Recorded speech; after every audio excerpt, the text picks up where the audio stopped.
sudah tenang. Teman-teman yang sudah infak, terima kasih sudah berinfak. Yang belum berinfak silahkan berinfak. Yang sudah infak mau infak lagi juga boleh, karena ini semua untuk operasional terakhir. Baik, mari kita buka lagi kajian pada malam hari ini dengan lafaz tasmiyah bersama-sama. Bismillahirrahmanirrahim.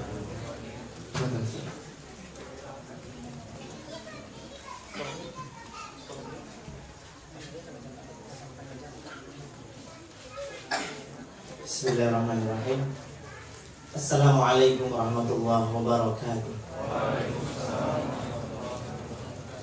Alhamdulillah, Allahumma sholli wa sallim wa barik ala nabiyina Muhammad wa ala ali Muhammad ibadah. Kita sambung ya yang tadi mengenai hikmah-hikmah kenapa Allah jadikan manusia itu tidak sempurna, termasuk pasangan kita pun tidak sempurna. Yang pertama apa tadi? Kita harus menyiapkan mental ya, bahwa tidak ada yang sempurna di dunia ini. Setelah menikah, yang ini poin yang pertama tadi ya, gambaran garis besarnya, ulasannya. Kita nggak sempurna, dia nggak sempurna. Apa tujuannya? Tujuannya apa? Kita nggak sempurna, dia sempurna. Ya tujuannya biar kita nggak sombong.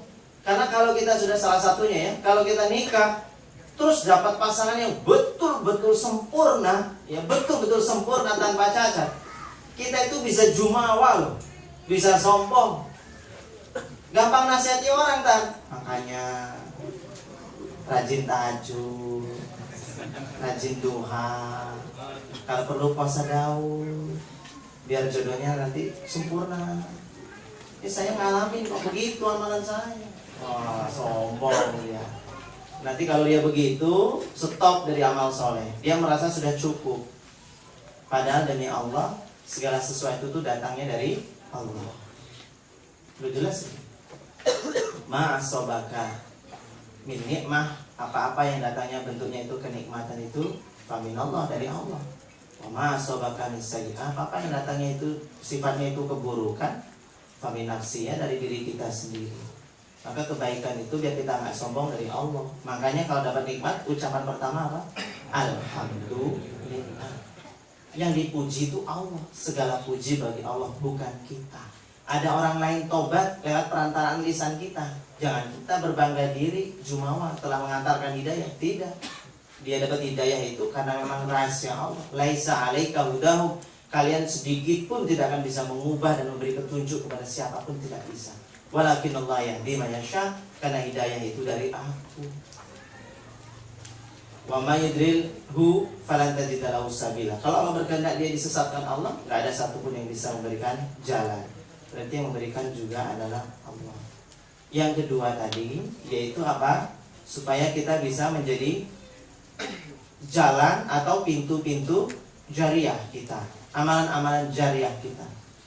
Itu tujuan kita juga, hikmahnya. Kenapa beda sih? Kenapa pasangan kita nggak sempurnanya? Biar kita menjadi jalan kebaikan-kebaikan, biar kita pahalanya banyak. Karena sungguh dalam sebuah hadis riwayat Syekh Muhammad itu mengatakan begini. Ini dari Rasulullah SAW ya, hadis lagi, intisari dari hadis Nabi SAW. Beliau Syekh Muhammad Habibullah Ta'ala, beliau menyampaikan begini.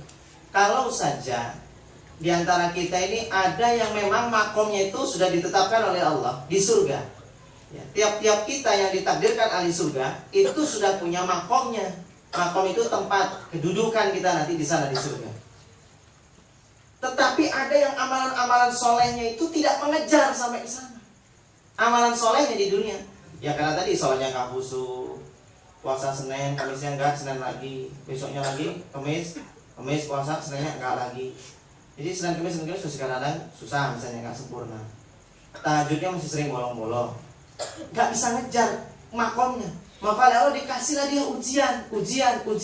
Supaya apa? Dengan ujian itu dia bersabar, naik derajat dia, level dia, sampailah dia mengejar posisinya, kedudukan yang telah Allah janjikan di surga. Maka perbedaannya atau ketidaksempurnaan pasangan kita itu tidak bukan Allah ingin menaikkan derajat kita lewat pintu itu, salah satunya. Itu ujian buat kita, biar kita bisa sampai ke sana.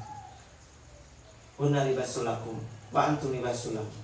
Kalian itu saling menyempurnakan. Pakaian satu dengan pakaian yang lain itu seperti pakaian satu dengan yang lain. Saling nutupi, saling menyempurnakan, saling memperindah. Yang ketiga nih, hikmah yang belum kita bahas. Ini ada dalam kitab Al-Bait fi Thariqul Jannah yang belum ditulis oleh Syekh Awan Abdullah. Judulnya udah mantap kitabnya ya, tapi belum ditulis ini. Apa hikmahnya ketiga? Jodoh kita beda itu hikmahnya apa? Supaya pasangan kita itu dengan ikhtiar kita menyempurnakan dia atau memperbaiki dia itu dampaknya apa? Akan lebih mencintai kita lagi. Kalau sebelumnya dia tidak cinta, akan lebih mencintai kita. Kalau tadinya belum sempurna, akan bersempurnalah cinta dia kepada kita. Coba saudara, kalau ada ustadz ceramah, kemudian saudara tertarik dengan ustadz ceramah itu, lalu saudara dapat hidayah. Terus saudara pasti otomatis biasanya apa? Kalau ada ustadz ceramah gitu, khutbah Jumat atau apa, saudara dengar, lalu saudara taubat, dapat hidayah, itu bahagia. Apa yang terjadi? Saudara akan datangi ustadz itu, minta nomornya, konsultasi. Kalau perlu tanya ustadz ada taklim lagi di mana, ngikut ustadz. Akhirnya apa dia? Ngefans, ngidola dia, kemana-mana datang. Suka sama ustadznya. Gara-gara apa? Memberi jalan kebaikan buat kita, sudah ngasih petunjuk, jalan, hidayah. Makanya kita jadi ngefans sama si ustadz itu, karena dia telah mengantarkan jadi jalan hidayah. Kita suka sama dia. Begitu pula suami atau istri, kalau dia telah memberikan jalan petunjuk, kita nggak mikir lagi mau selingkuh mau apa, nggak pikir. Kalau nambah mungkin, tapi nggak pikir. Maaf Mbak ya, ini keniscayaan. Keniscayaan. Jadi statusnya, kok statusnya apa tadi? Nambah. Gara-gara ini blank saya. Nambah. Tadi ya bertambah cintanya. Karena bayangkan, ya Allah, Masya Allah. Terus dia kita merenung tuh. Kenapa? Ya Allah, saya itu kekurangannya banyak setelah menikah. Saya jadi ketembel ini. Dulu saya itu orangnya malas jadi rajin. Dulu saya begini, ya Allah. Akhirnya apa? Dia bersyukur sekali pada Allah punya pasangan seperti dia, kita sekarang ini. Akhirnya apa? Tambah cintanya. Tidak ingin ada rasa-rasa mukhianat. Maka pahamilah itu. Orang kalau nikah sudah langsung sama-sama sempurna, itu malah bingung tadi itu. Kalau udah sama-sama sempurna tuh nggak ada kesan gitu. Apa pemberianmu kepadaku? Apa yang bisa menjadikan pernikahan ini aku lebih sempurna? Nggak ada. Aku sudah sempurna sebelum kau datang. Adanya pernikahan, aku jadi sempurna karena kau menyempurnakanku. Ini yang buat jadi semakin cinta. Yang terakhir, yang ketiga, saya diulang sampai jam 8. Habis ini kita tanya jawab dialog. Yang keempat, yaitu hikmahnya apa? Agar dalam rumah tangga itu selalu hidup pintu-pintu surga lewat sabar dan syukur. Ya, kalau kita dikasih istri sempurna, kita bersyukur. Dek, awas. Subhanallah ya mas tuh kalau mandangin adik itu rasanya tuh pengen bersyukur terus. Mudah-mudahan janjinya kan kalau adik syukur itu masuk surga. Ya, istrinya juga sama sebaliknya. Ya kalau aku mandangi kamu mas, aku bersabar. Insya Allah aku juga masuk surga. Masya Allah, sakit. Satunya syukur, satunya sabar. Tapi ada syukur, ada sabar. Artinya apa? Ada rojak, ada khauf juga di rumah tangga. Gak mungkin tidak.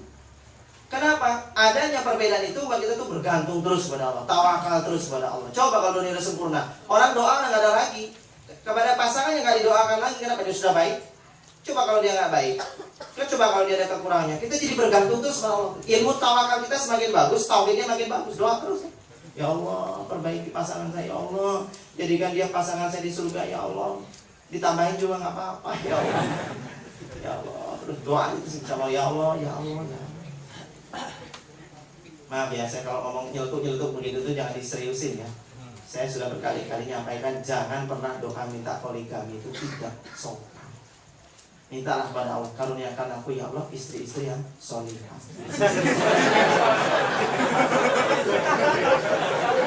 Jangan minta poligami, nggak sopan.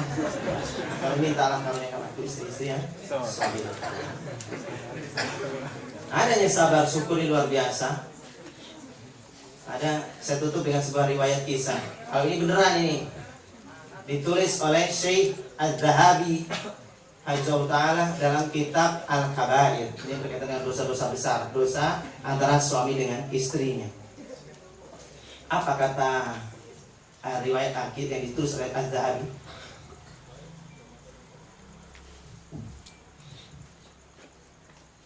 Mana mas? Nggak, kan? Udah nembak ini. Maaf ya, itu mungkin angkanya akhwat, jadi dia senang. Tapi nggak pakai baju saya.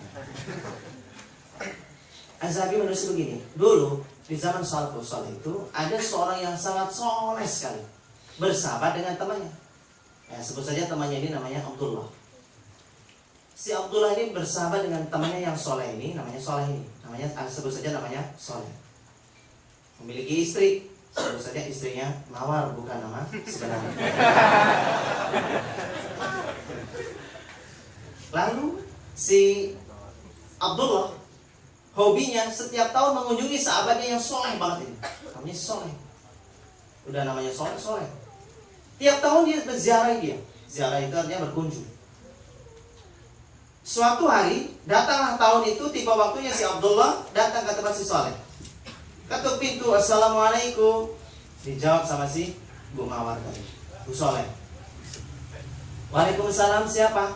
Saya Abdullah, teman dari suamimu yang soleh, saudaranya, saudara dalam agama ini. Maka jawab istrinya apa? Kamu tunggu aja di sana di luar. Semoga aja suamiku itu nggak balik lagi. Kalau perlu mati nggak pulang dimakan binatang buas. Dia mikir, kok istrinya kok gini? Buka aib suaminya, ngomel-ngomel. Terus sampai lama ngomel-ngomel. Dari luar tuh kedengeran. Sampai tiba datang si Soleh ini. Di antara ya pegunungan sana itu, batu-batuan itu. Datang dia dengan seekor singa yang membawa kayu bakar. Karena suami saya lagi pergi, kata si Mawar tadi. Suami saya lagi pergi cari kayu bakar. Maka datanglah si Soleh ini tadi datang dengan membawa kayu bakar. Yang kayu bakar tadi berada di punggungnya singa. Bayangkan, singa membawa kayu bakar. Maka si Abdullah ini ketakutan sama si singanya kan. Dia ketakutan sama si. Tahu nggak usah takut kawan. Sampai peluk-pelukan dan segala macam sudah. Terus kayu bakarnya diturunkan sama si Soleh. Lalu singanya disuruh pergi. Pergi singanya. Nggak dipelihara, suruh pergi. Gede-gede. Dia tapi diam, batin saja hanya diam. Terus masuk, sudah bertamu, selesai. Pas masuk pun istri nggak mau nyuguh, nggak apa, ngomel-ngomel aja terus. Sudah. Setahun berikutnya, si Abdullah datang lagi ke tempat sahabatnya si Soleh. Sampai ketok pintu lagi. Assalamualaikum. Dia sudah khawatir kan, mesti ngomel-ngomel lagi kan gitu. Assalamualaikum.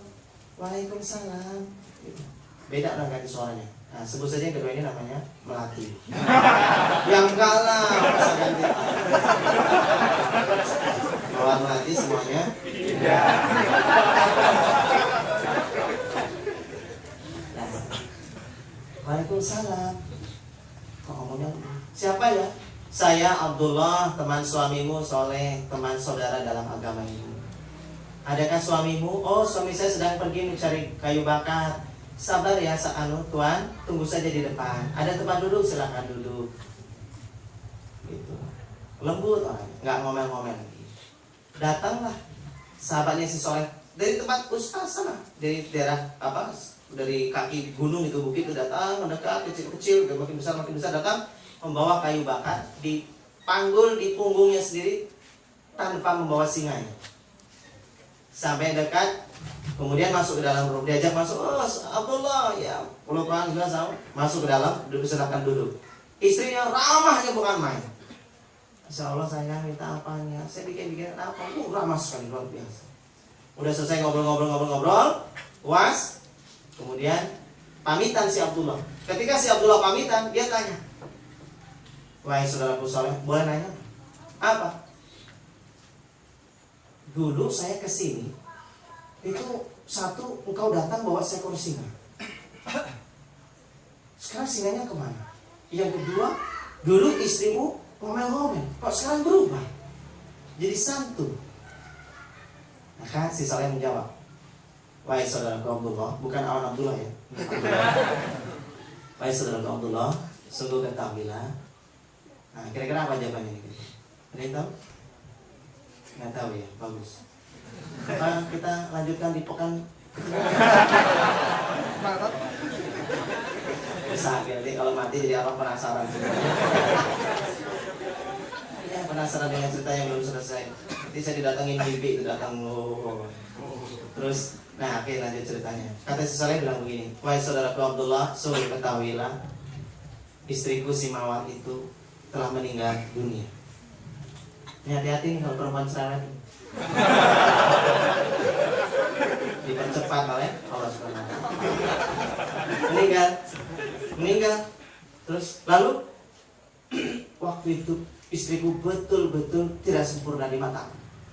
Istriku itu banyak menuntut yang aku tidak mampu lakukan. Tetapi aku bersabar terus. Karena kesabaranku ini, Allah menghadiahkanku seekor singa yang ditundukkan untuk membantuku sebagai hiburan dalam kesabaranku. Namun dia meninggal dunia. Lalu aku digantikan oleh Allah dengan istri yang jauh lebih baik, yang solihah, yang sekarang ini namanya Melati dan dia lebih soleh. Namun aku sudah tidak bersabar lagi, berganti dengan bersyukur, sehingga aku dapati dia istri yang solihah. Namun singa itu tidak ada lagi dalam sisiku. Kenapa? Allah telah mengambilnya karena tidak menjadi penghiburku di kala aku sabar. Masya Allah. Ini kisah yang luar biasa buat kita. Buah dari kesabaran. Bisa jadi dengan istri yang begitu Allah bahagiakan kita dengan cara yang lain, dengan kebahagiaan lain, supaya kita apa? Bisa berdiri tegak untuk mendakwahi istri kita atau suami kita, pasangan kita. Tetapi Allah itu selalu punya rahasia, punya skenario. Kalau kita mau bertahan dalam pernikahan kita, berusaha terus memperbaiki, berusaha terus mengajak. Karena apa? Tadi pikiran kita cuma satu. Kenapa? Dia itu adalah ladang jariah buat kita. Itu saja pikirkan. Ladang jariah. Terus biar kita juga gak sombong. Kenapa? Bahaya kalau cerai. Maka jangan mikirkan cerai dulu. Kalau nikah jangan mikir cerai. Pikir gimana caranya saling memperbaiki. Kenapa? Kalau cerai, ingat, dia itu memegang aib-aib kita, dan kita pun memegang aib dia. Bahayanya kalau perceraiannya berending atau berakhir dengan keburukan, dengan pertengkaran yang dahsyat, maka pasangan kita bisa membongkar aib-aib kita. Ini yang bahaya, sehingga jatuhlah di bawah kita. Oleh karena itu jangan berpikir cerai, karena dia sudah melihat aib kita. Yang ada berusaha terus untuk memperbaiki diri. Begitu. Habis ini kita dialog ya, ngobrol-ngobrol. Terima kasih kepada Mas Ruk, Mas Ruk.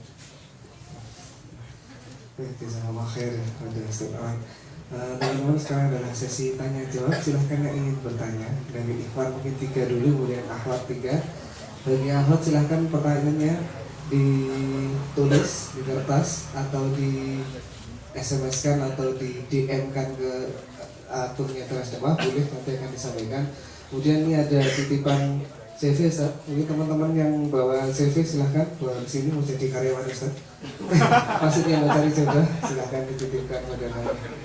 Semoga ada yang bertanya dari Iman. Satu banget itu. Ini satu, oh, itu CV Mas? Oh bukan. Itu sama kan banget. Tak kira CV. Kok rati yang blocking. Mana tadi yang pertama tadi yang depan? Ya, monggo Mas. Assalamualaikum warahmatullahi wabarakatuh. Ini kadang kan intervensi dari pihak orang tua atau saudara kadang sering memperkeruh ini rumah tangga anaknya, kan sering kasus itu. Nah itu sejauh mana orang tua ini boleh intervensi? Belajar. Terima kasih. Baik, lanjut ke pertanyaan kedua. Nanti sekarang monggo Mas yang berkacamata. Assalamualaikum warahmatullahi wabarakatuh. Jadi saya mau tanyakan, ketika kita menyukai seorang akhwat, apa yang perlu kita mulai dahulu? Apakah kita mengungkapkan atau kita taruh atau bagaimana? Dan ketika itu masih dalam masa kuliah, itu apa yang perlu kita lakukan?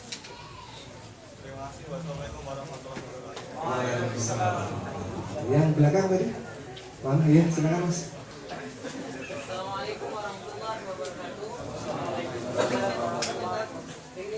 Jadi kan tema kita hari ini sangat menarik. Tadi tentang ternyata jodoh kita sempurna. Tapi tentunya dalam kehidupan berkeluarga itu untuk membangun sakinah mawaddah warahmah itu banyak sekali berbagai hambatan tantangan di sana. Nah, kalau menghadapi sikap-sikap kita menghadapi hal itu, bagaimana tips-tips dari Ustadz? Mungkin itu. Apa? Tantangan apa? Tantangan apa? Ya contohnya tadi intervensi orang tua atau juga perekonomian. Nah itu sih yang paling urgent tadi.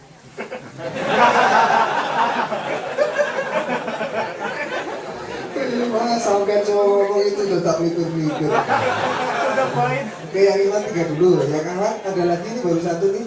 Mbak, Teh Haas, Mbak Juli atau siapa?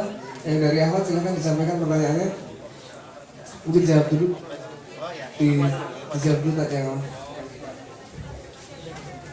Tips-tips mengatasi masalah dalam rumah tangga bil khusus ekonomi. Ini masalah yang saya rasa paling umum ya. Umum dialami oleh rumah tangga yang masih awal-awal. Tidak mungkin tidak, saya juga gitu sama. Nanti kita bahas ya, satu persatu. Pertama, masalah intervensi dulu. Kalau bisa, ahwat-ahwat atau penanya berikutnya ini bertanyalah seputar tentang tema kita ya, yaitu tentang bagaimana perbedaan-perbedaan ini. Kalau ada yang menemukan atau saudara punya bayangan apa gitu yang mengerikan ketika terjadi perbedaan itu, bisa ditanyakan. Yang pertama, sejauh mana orang tua boleh intervensi kepada anak? Sejauh tidak berkaitan atau berhubungan dengan hak-hak dan kewajiban suami istri mereka. Dan nggak ada namanya orang tua kalau sudah nikah, namanya sudah nikah, sudah saya nikahkan engkau, berarti sudah saya berikan urusan kepemimpinan orang tua kepada anak perempuannya. Dan sebaliknya kalau sudah nikah, berarti anak laki-laki sudah punya wewenang khusus. Maka tidak ada lagi yang namanya itu orang tua intervensi. Yang ada orang tua itu adalah pemberi saran atau nasihat. Kalau anaknya yang sudah menikah itu tetap mau pakai hasil rembuk mereka, cara mereka, maka orang tua tidak boleh nyinyir sama anak. Orang tua tidak boleh jadi benci sama anak, marah-marah sama anak, karena mereka sudah punya rumah tangga dan ini urusan rumah tangga mereka. Tidak boleh. Yang ada adalah menyarankan nasihat. Contohnya gini, Bo, ya anakmu itu dimasukkan playgroup biar istrimu itu bisa kerja, jadi dua-duanya kerja. Nah, itu kan intervensi. Tapi kalau kasih saran nggak apa-apa, enggak mah. Saya biar bagaimanapun tetap biarlah tarbiyatul ulanya itu istri saya, jadi biar istri saya yang nge-play grup anak saya nanti. Gitu. Jadi biar sama istri saya nggak kerja, biar saya yang kerja. Loh, masih susah kok nggak kerja, ya nggak apa-apa kalau istri kerja, kondisinya masih susah. Nanti kalau ekonomi sudah mapan, baru istrimu pensiun, kamu yang kerja aja. Orang tua bilang gitu. Orang tuanya bilang gitu. Dia bilang gini, si suaminya itu bilang gini, Mak, insya Allah jangan mah ya, Mak kan orang kaya. Ini Mak, yang gitu ya. Mak atau Mbok, kan ceritanya orang susah ini, Mbok. Ya tetap aku insya Allah akan ridho, tenang kalau dia di rumah, karena saya ini orangnya pencemburu, Mbok. Nanti kerja aku tidak stres, tapi insya Allah dia akan tetap gak apa-apa kerja, tapi di rumah aja. Nanti saya minta nanti dia usaha sambilannya online atau apalah gitu. Ya jangan ngono ki apa kerja kok online gak jelas. Makanya Iwan yang bisnis online biasanya jarang diterima itu kan. Iya. Karena orang tua itu menganggap bisnis online itu tidak jelas. Padahal bisnis online itu bisnisnya sudah jelas tidak jelas. Ya karena dunia kerjanya online. Nama lain online itu apa? Dunia maya. Maya kan tidak jelas, tapi hasilnya yang penting nggak jelas juga. Enggak lah, online itu penghasilannya jelas. Orang kalau buka toko kena gempa langsung tutup. Toko online tutup nggak? Enggak, tetap buka. Kita buka cabang di sini satu modalnya 10 juta. Kalau toko online buka berapa juta? Murah. Blogspot gratisan, betul? Nah, begitu. Jadi jangan remehkan orang yang kerja online. Itu tadi kan intervensi ya. Jadi tidak boleh. Nah, yang penting menyikapinya bagaimana? Seperti pertanyaan Mas yang belakang tadi itu. Nanya tentang tips-tipsnya bagaimana? Pokoknya tips suami istri kalau ada badai, kalau ada problem di rumah tangga, yang paling penting adalah mereka itu harus rapatkan barisan kompak. Titik. Apalagi tadi nanya tuh masalah ekonomi, gimana cara ngatasi? Gampang. Pokoknya kalau suami istri sering cekcok, sering ribut, pasti rezekinya disempitkan. Saya kasih sampel. Misalkan ini nih, rumah depan ini mau dijual. rumah itu dijual. Saya sebagai pembeli datang, Pak ini saya mau nanya gini. Oh iya mas, ini saya jual, harganya ini 1 miliar gini. Besoknya didatangi sama anaknya yang punya. Pak, jangan coba-coba beli rumah kami. Saya ahli waris tidak setuju. Loh, gimana? Ini kan masih punya bapak, tapi kami tidak setuju. Enggak, kami tidak akan melepaskan rumah. Berarti statusnya rumah itu rumah sengketa. Pertanyaan saya, bapaknya itu punya utang, anaknya pun masih susah-susah, masih miskin. Kalau rumah itu dijual, selesai urusan. Kenapa? Utang lunas, ini segala macam. Saya datang tuh bawa duit, siap menyelamatkan persoalan ekonomi mereka. Tapi gara-gara sengketa, kira-kira saya sebagai buyer, pembeli, jadi nggak beli? Dimanapun kalau tanah sengketa tidak akan pernah bisa dijual, susah. Paham? Rumah kalau sengketa terus suami istri, bagaimana Allah akan kasih rezeki? Nah mereka sering sengketa. Ibaratnya begini, Allah, ini rezeki siapa yang mau ngambil nih? Entar ya Allah, saya masih ada urusan sama istri saya nih, ribut terus. Lah ini siapa? Bu, saya kasih kamu aja ya. Entar ya Allah, suami saya ini lagi begini, saya lagi urusan, fokus nih sama suami saya. Fokus ribut terus. Oh, gimana sih? Mau saya kasih rezeki ribut terus, nggak jadi. Itulah orang yang sengketa. Makanya negara-negara yang sengketa pasti rezekinya susah, makan susah. Kenapa? Sengketa, konflik. Man ahabba yusatolau fi rizki wa yusalaka fi asari falyasil wahi. Maka itu dari jawabannya. Kalau ingin lapang rezekinya, umurnya panjang ya, hubungkan silaturahmi. Maka suami istri itu yang penting kompak, rapatkan barisan, jangan banyak debat, jangan banyak cekcok. Titik. Suami manut sama istri manut sama suami. Suami manut sama Allah. Sholat, Allah kasih petunjuk.